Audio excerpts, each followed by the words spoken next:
This is a 300 level seminar called Meat, Politics, Visuals, and Ethics, and it is an interdisciplinary class that focuses on both philosophy and art history. We talked a lot about sort of the foundational practices of ethics that we can sort of use as a lens into looking into animal rights. We've also talked about advertisements, vegetarianism, veganism, and since it's an art history class, talking about how meat is represented through art as well. One of the things that has always been striking to me as an art historian is the ways in which the meat industry is overwhelmingly invisible to us. And so what we're left with in terms of understanding it are visuals around advertisement and basically everything that the meat industry wants us to see, right? And so that was always really interesting to me as somebody who works on visual culture. And so to be able to then supplement that with Julie's background in ethics and philosophy has provided a really, I think, complete picture through which to look at this issue. I think I enjoy how much we get to talk to each other. Every class is discussion based, so it's all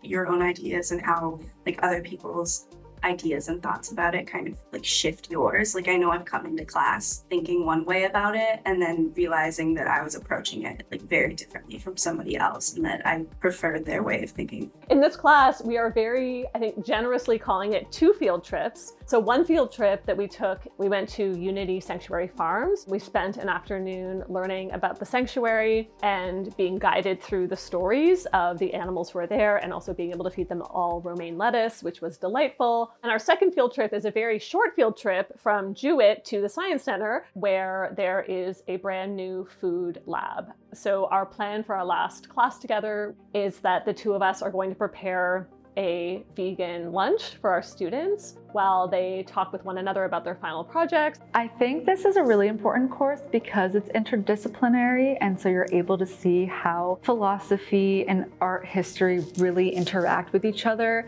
And I think for those 2 departments in general are so important because art history is about everything we see, and being able to use the skills that philosophy gives you of reconstructing arguments, of objecting to arguments, really allow you to disagree with the visuals that are being kind of fed to us, no pun intended.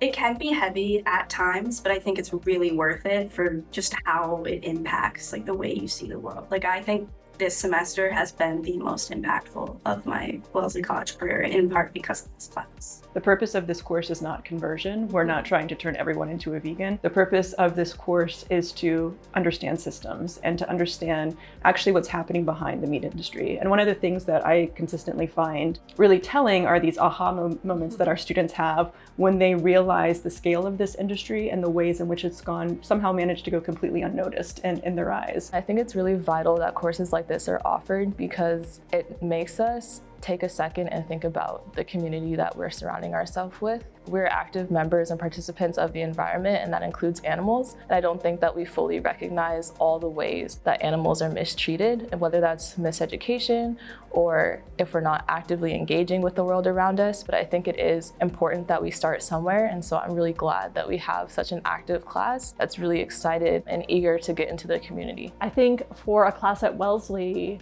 for our student body who are so interested in making a difference and they are eager to see change in their world, thinking critically about the system level of the way that power is unevenly distributed is all to the good.